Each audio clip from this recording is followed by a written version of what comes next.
towards a future of prosperity and development. Dave is going to come up and give us a presentation on BRICS. And Dave is from the Seattle movement. He has, it's part of the senior leadership in the LaRouche PAC movement in the States. He is on the LaRouche PAC Policy Committee.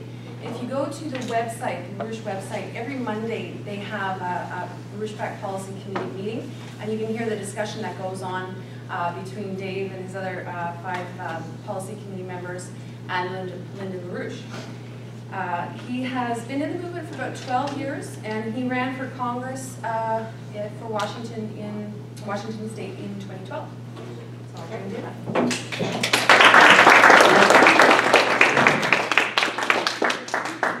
Okay, so you may have to bear with my somewhat hastily organized presentation here. Robbie will probably have to bear with it more than any of you, but what I would like to do is, in a sense, I saw the presentation titled Canada's Role in the BRICS. However, I probably will actually not say very much about Canada at all. And that's not by some malicious thing that I have towards Canada, because of course I love Canada. I was actually born in Sault Ste. Marie, Michigan, for those of you that know your territory. That's close to Sault Ste. Marie, Ontario, across the river. But rather because Canada is, as has been stated, is part of this global system, which really what we see with the BRICS unfolding is part of the, well, really a long battle between what the American system actually represents versus the British imperial system. And we're now at the point where that is coming to an end, and they know it. And I would say what was discussed with the situation with Greece is Wall Street in London, which is today the modern British Empire, they know their derivatives bubble is going to collapse. They know it probably better than we do. They probably have a more visceral sense of it. And so they're not afraid that it's going to collapse. They just want it to collapse on their term, right? When their terms is to wipe out the excess population, which they consider, many of them, there's sort of different figures that are floated around, but 7 billion down to less than 2, 1, some people say 500 million, some people think that we should probably be less than baboons, and those are the people that think we're baboons. But that's the intention, but what they're afraid of is the political will by people who will refuse to submit to this slavery, this system of slavery. And that's what Greece is representing right now. They're representing this Promethean fight, and what the British imperial forces are afraid of is that more nations are going to join, and you're going to have this come to fruition, right? So now, because they are so, they know that this is where it's coming down to, they are preparing a first strike limited nuclear warfare against the BRICS nations. And the first nation, of course, is Russia. They have the largest, well, they may even have a larger nuclear arsenal than the United States. But there's a plan for a limited nuclear war against the nations of Russia and China in particular, but really centered on the Eurasian continent. Now, the plan for that is what's called prompt global strike. And the Obama administration has committed within the last year an upgrading of the thermonuclear arsenal of the United States to the tune of what some people guess is probably close to $1 trillion. And much of that presently is going towards the upgrading, or the significant portion of that is going towards the present upgrading of the tactical nuclear arsenal that's centered in Europe right now. Within our NATO allies, there's about 180 of these tactical nuclear weapons that are being upgraded. These are not small bombs. They have a dial that goes to up to 50 kilotons. They're not the megaton bombs of the ICBMs, but they are large bombs. Just to give you a sense of this, the bombs on Hiroshima and Nagasaki were 15 and 20 kilotons. So tactical nuclear weapons, don't be confused. These are enough to wipe out cities and so forth. So that's what's going on now because of a state of desperation, because of what the BRICS represents.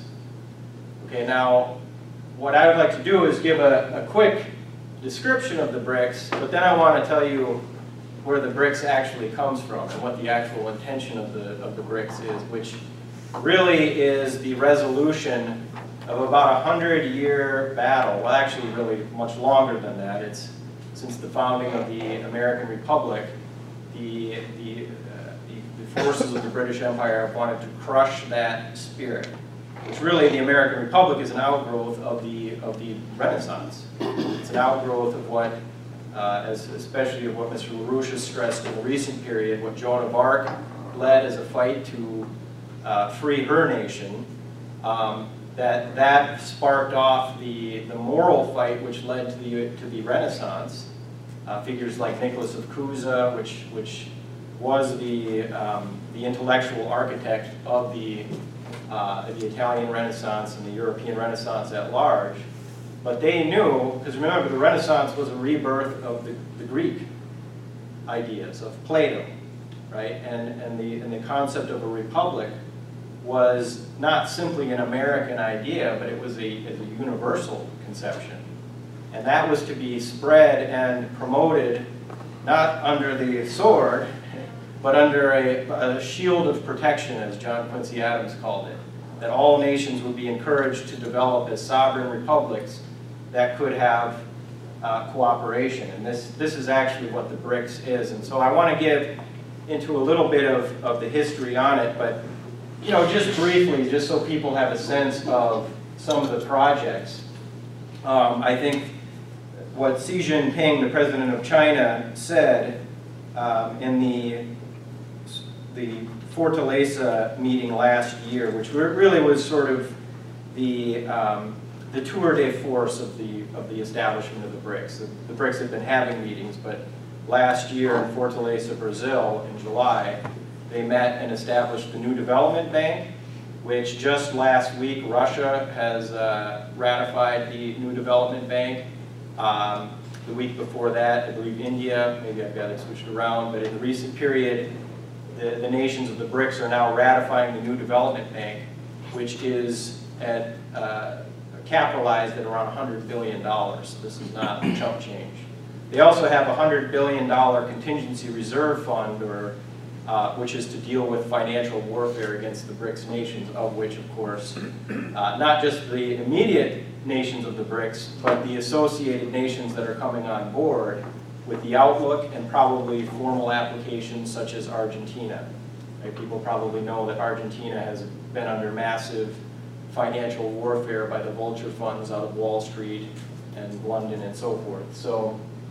But what Xi Jinping says at the BRICS summit in Brazil last year, he says, "History tells us that the law of the jungle isn't the way of human coexistence. Every nation should obey the principle of equality, mutual trust, learning from each other, cooperating and seeking joint benefits for the construction of a harmonious world, sustained peace, and joint prosperity."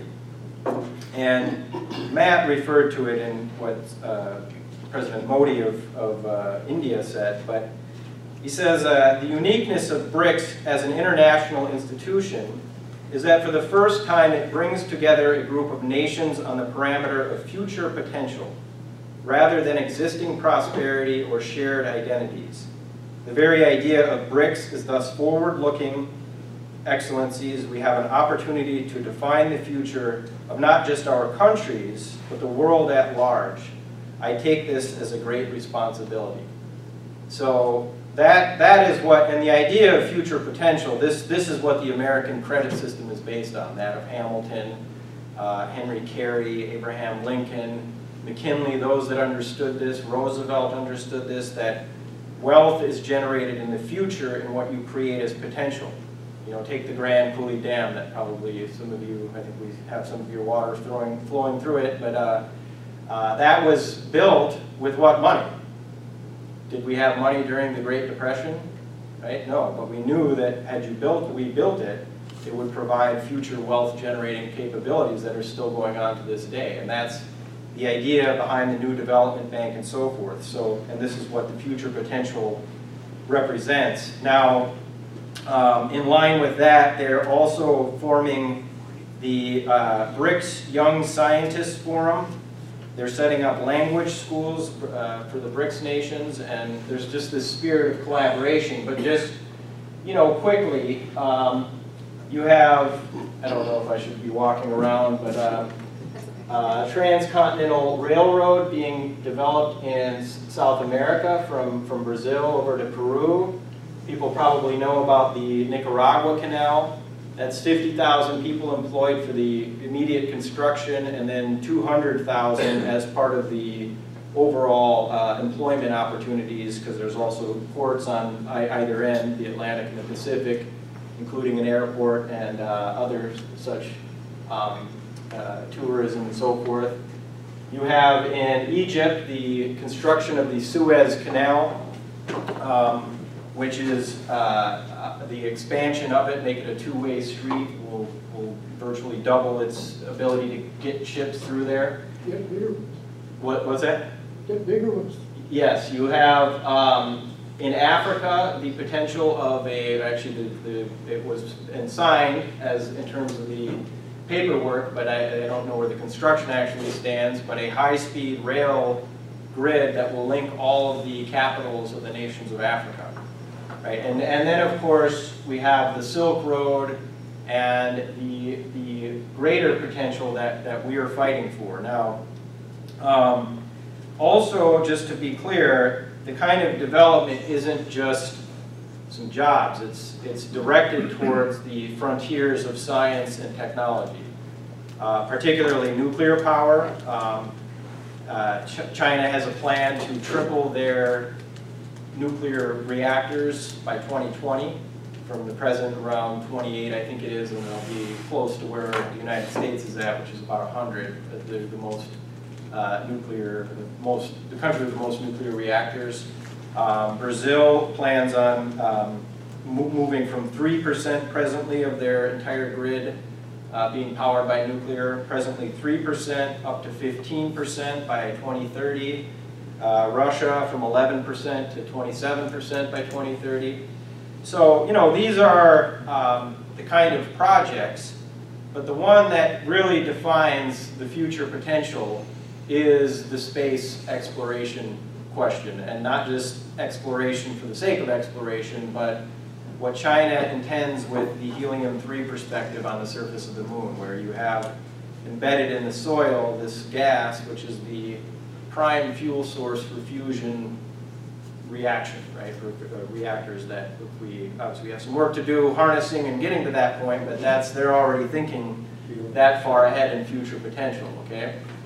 So now, that's the sketch, and people should read the BRICS pamphlet. If you don't have one of these, get one of these. You can always give us as much money as you want for as many of these as you want, or just give us money in general. That's always a good policy, but definitely get the pamphlet for sure. And people should investigate what this is as an exciting potential now. But what I would like to do, and I just want to check with Robbie, how much time do I have? 5 minutes? Oh my God. Well, you can go to 10. Okay, I'll just be very brief because this is part of a long battle. And before there was the BRICS, there was the RIC. And this was said by Sergei Lavrov, the foreign minister, on the birthday of Primakov, who was the prime minister at the end of the 90s in Russia. Now, Primakov was the one that came up with the RIC concept, Russia, India, China, as the strategic triangle. And obviously that represents a giant land mass and population with 2.5 billion people just between China and India alone, right?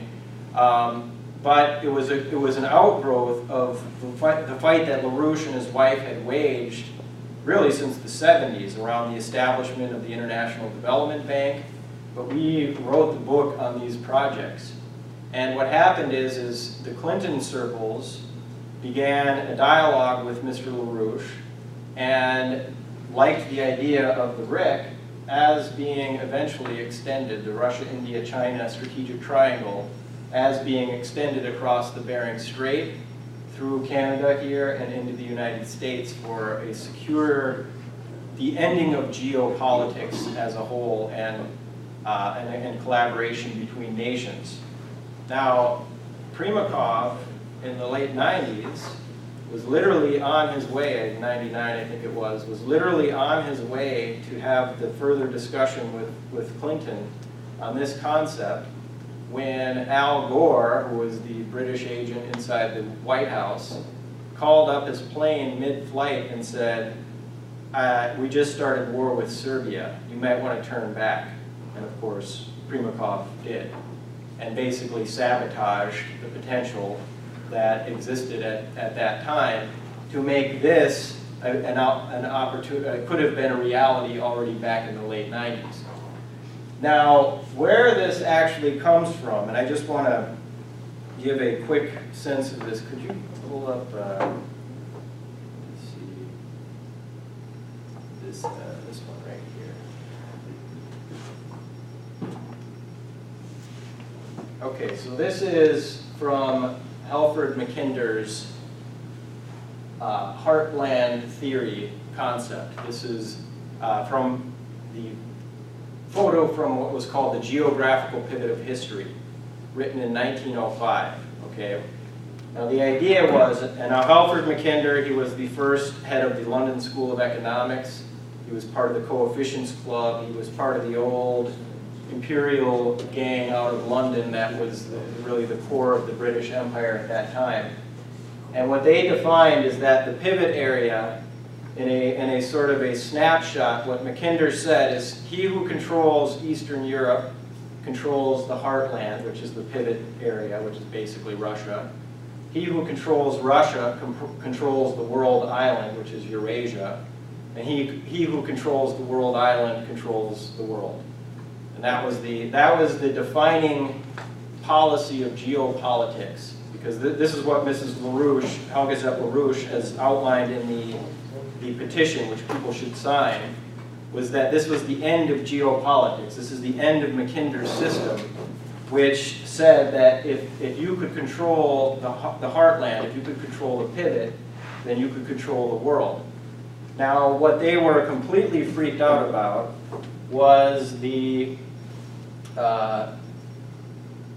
Mackinder actually explicitly discussed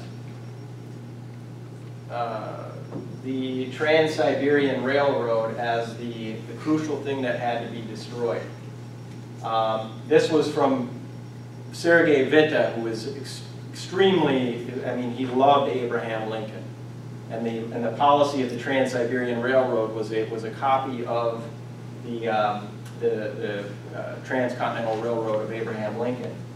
Now the key was the fact that Witte had the idea, so this was constructed in 1892, it began construction.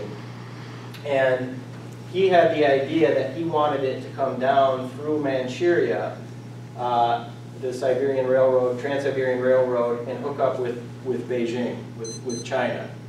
And that he knew that if you could secure China and Russia's relationship, then you could secure peace and prosperity. And he had the idea even back then of going up through the Bering Strait. Okay, now, so this was one project. The other project, represented by was the Berlin to Baghdad Railroad. So this was 1903, it began construction. This is all at the end of the 1800s. So obviously this goes right up through the Caucasus, I'm sorry, the Balkans area, right? And anyway, let's go back to the, I'm sort of doing a rush job here, sorry about what Mackinder described, that if you could keep this in chaos, and obviously the control of Eastern Europe, which includes the Balkans region, then you could control the world. Now, when the Baghdad to Berlin Railroad and the Trans-Siberian Railroad, which was going to hook China into it, that's when Mackinder and his friends said, we have to stop this with everything we have. And they organized World War I, starting in the Balkans. In fact, guess who was one of the key figures that helped knock down the Baghdad to Berlin Railroad? Lawrence of Arabia. People know that name? Yeah, he was which was part of the British orchestration of chaos in the Arabian Peninsula. But anyway, I know I probably did not give myself enough time to sort of develop it, but the point is, this policy of geopolitics has been the authorship of war, right? Or this has been the policy of war. The other factor was that HSBC, the head of HSBC, and the head of JP Morgan at the time, in 1904, right when you had all this railroad development going on in Eurasia, they organized Japan to launch war against both China and Russia over the area of Manchuria, which is where the Trans-Siberian Railroad would have hooked up with China. And of course, Sun Yat-sen was then later came on after he led the revolution. His idea was the Silk Road policy was to hook up with that as well, right? So that's what's defined really the last century of war, was the geopolitics crowd centered around Mackinder. One of his students was Haushofer, who wrote the geopolitical theory of the Nazis. But it's always been about this policy. And what the BRICS and the Silk Road represents is finally bringing mankind together to end this policy of empire. So I'm sure I'm leaving out a lot more that I had wanted to raise, but I think I'll just leave it. Yeah, and definitely, you know, a lot of the projects are developed more in depth with our land bridge report. For those that haven't seen it, I'm sure we have a copy of it, but it's something you can order to get the backup. So anyway, if you want to, Yeah. I think if there's more, I can just discuss it in the Q&A section. Keep your questions in mind, and then after Scott's presentation, you can ask Dave after that. Okay.